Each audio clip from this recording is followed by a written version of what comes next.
Hello and welcome to this the burial, whatever, XCOM Declassified impression video. And I will give you my impression of this game after completing the main campaign with all of the side quests, which took me around 15 to 16 hours. I would assume that it would take you around 10 plus hours if you would simply rush through it. And furthermore, I believe that I played it on the difficulty normal, and that will naturally affect my impression of the game. And this is the first XCOM game that I have played, so I can't make any comparisons to the older ones. Okay, so what is this game about? Well, it is mainly a third-person shooter set during an alien invasion of Earth. And there are some squad tactics in the game and some squad management, and you do get to run around and talk to quite a lot of people, which you might not expect to be in a third-person shooter. So it's a kind of a mix between genres. I'm going to start to talk about the story and the theme of the game. So the game is set during an alien invasion in the 60s, and you play as a guy named Jack Carter, who is caught up in all this and is recruited to a secret base to fight aliens. This might not sound all that original, and it kind of isn't. And even though I was impressed with the presentation, the voice actors, and the way they handled the hub area, I was kind of not disappointed, but I wasn't impressed with the story in the early part of the game. But later on, when the story picks up, it actually becomes kind of interesting and in no way generic. And as a sci-fi fan, I found quite a lot of cool stuff to like. And they also have quite a lot of different endings and choices that actually matters, so that is kind of cool actually. So you really shouldn't write off the story in this game, even though it starts off kind of slowly. Story-wise, there was a couple of things that bugged me though. One thing that bugged me a bit was that sometimes there are characters that you and the main character have perhaps interacted with once or twice. And despite that, the game still assumes that you have developed feelings and so on for this character, and your main character behaves like his old friend and so on. That can get a bit weird. It feels like the developers meant to have more opportunities for you to interact with them, but it didn't happen in the end product. So that feels kind of off. But the thing that bugged me the most about the story is the squad members. And it's just such a missed opportunity, considering that the squad members, the persons that you spend the most time with, do barely have any personality to speak of. They are in practice totally blank sheets. And the reason for this is that the game uses an permadeath system, which means that the squad members can die, which I will talk about later. So I understand why they made them, totally lack personality. But still, it feels like quite a missed opportunity story-wise that the people who you spend the most time with don't have any personality to speak of. And this is especially sad, considering that the game have a hub area. And you could imagine that while you are not on mission, you could walk around in this hub area and talk to your squad members and discuss things with them and so on. And by doing that, you could really develop some feelings for them. But they don't. And that is a bit sad. But I do enjoy the fact that they have a hub area. I think it's a quite nice thing that you can walk around and talk to side characters and get minor missions and so on. And I think the best thing about the hub areas that is that the players can themselves decide how much time you want to spend talking to people and so on. So if you are the kind of person who just want to play the next mission, you can totally skip that part. But if you want to go around and talk to people and observe people and how they live and so on, you can do that. And I think that's kind of neat. And it's kind of the same thing with conversations in the game. You get the options to find out more and so on. But if you are the kind of person who just want to move on, then you can do that. And I thought that is a nice way to do it. Another thing that I really liked about this game was the presentation. I did not live in the 60s, but it fits my inner idea of it, and it looks really good. And the environment's also quite varied, and they have quite a nice, color palette. It isn't just brown and grey. And overall I found the environments and the characters to look extremely nice and charming. One complaint that I do have though about the visuals are the way the aliens look. They look, at least visually, very samey. And that is kind of sad, because I remember seeing some promotional images from this game before it was released, with some quite cool enemy types and so on. But sadly, most enemies in this game are kind of boring actually, which is a bit sad, really. I don't think that the enemy types are bad in themselves, but they could absolutely be a bit more varied. Now, before I start to talk about the main component of this game, that is to say the cover-based shooting and squad tactics, I would like to talk a bit more about the hub area and the way you manage your squad and so on. So in your hub area you have your mission terminals, and at these terminals you can manage your squad, you can send your squad mates that are inactive on missions to gain experience, and then you can naturally select the missions that you yourself want to go to. And there is actually quite a lot of quite cool optional side quests in this game. And even though the side quest in question kind of is made up by the same gameplay as the regular missions, they are still quite a deal of fun. And you get to visit some quite charming environments, and they have some minor stories in them.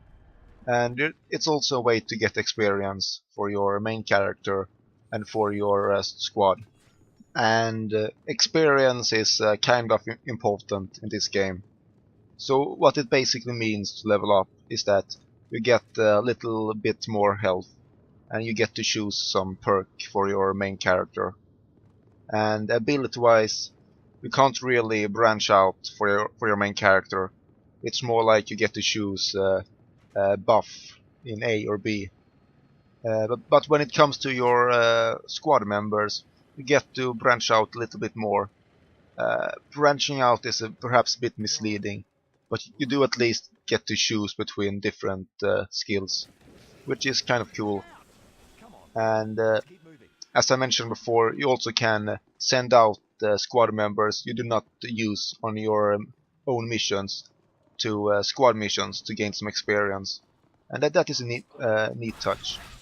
And as I mentioned before, this game uses an permadeath system for the squad members, and considering that you have leveled them up and so on, you do have a incentive to keep them alive, which in some ways is kind of cool. And besides just leveling them up, you also get to choose equipment for yourself and your squad members. The weapons are kind of limited to what class the squad members is. So the recon can use snipers and so on, and the engineer can use shotguns and heavy weapons. It's kind of neat, even though one weapon is almost always better than the last one, so it's not really all that much of a choice. You do, however, get to choose a backpack, which has a little bit more impact. But in regards to the weapons, I think there is a decent enough selection. There are some cool alien weapons and so on, but there is really nothing that steals the show. They are pretty much quite, standard weapons. You shoot, they die, and so on. One thing that did bother me a bit though is that you can only carry 2 weapons at one time. And I think that is kind of sad, because there was quite a lot of weapons that I really didn't feel like I could try them out safely, because I felt like they overlapped or felt less powerful than the weapons I already had. So I think that's a bit sad. But the main meat of this game is the combat and tactical squad management and so on. So let's start with the pure combat. How is the shooting? It's not great, but it's good enough. So the guns in this game, at least in themselves, feel quite cool and powerful.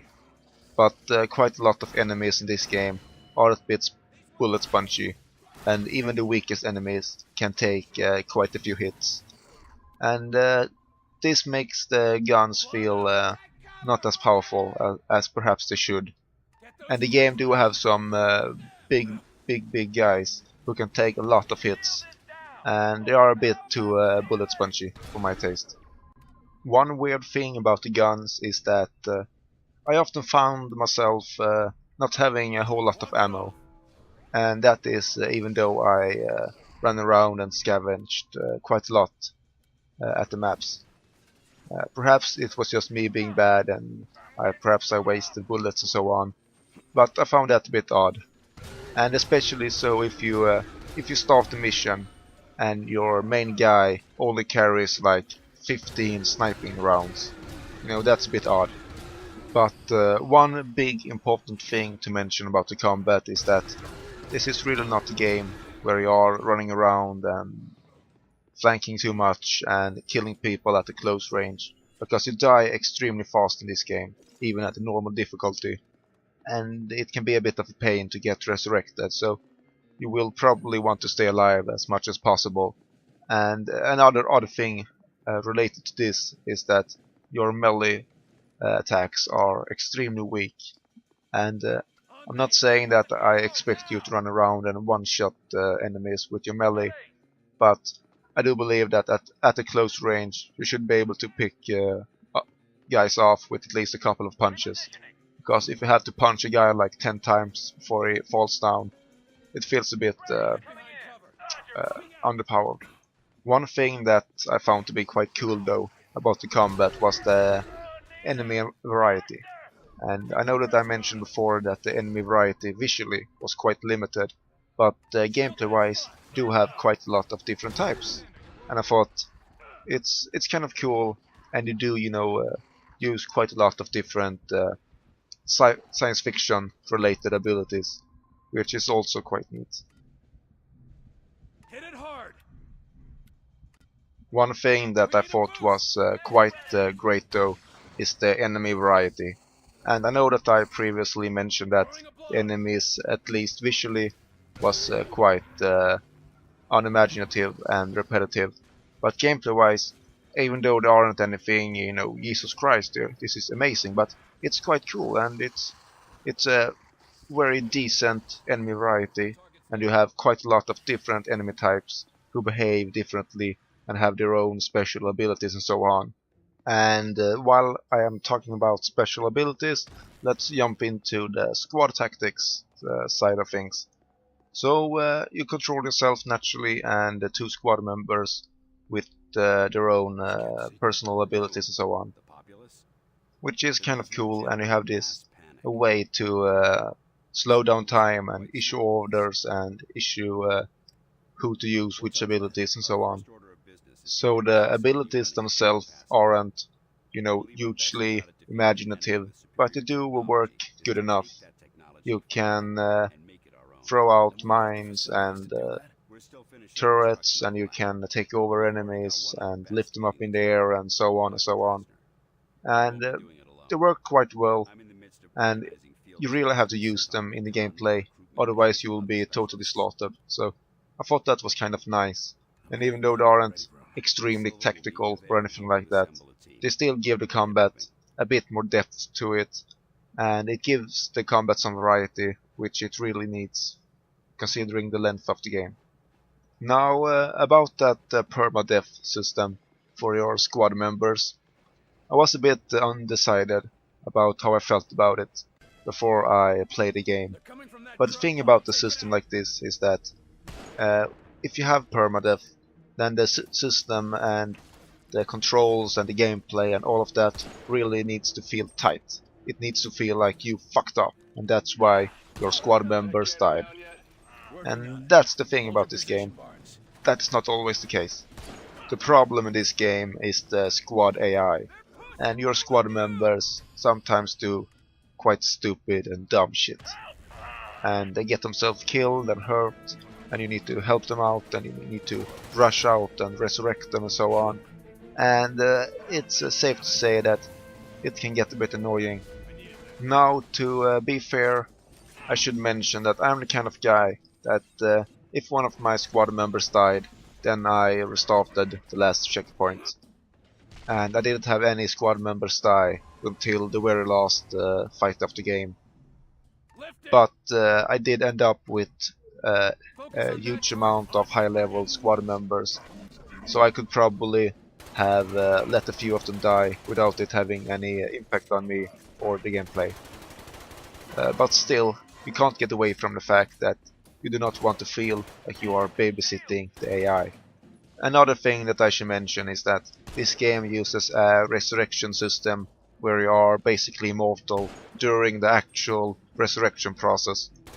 And I don't hate this in itself, but I often found myself in those silly situations where people were just running around and resurrecting each other, and it's safe to say that that really broke the tension of the gameplay. Now, the fact that you have to babysit your squad members, combined with the fact that you die quite easy in this game, really make this game quite a slow-paced game. So I often found myself stuck in cover where I started, and a big fight of attrition went on, and I was using my abilities and fought them off and waited for my abilities to recharge and so on and so on.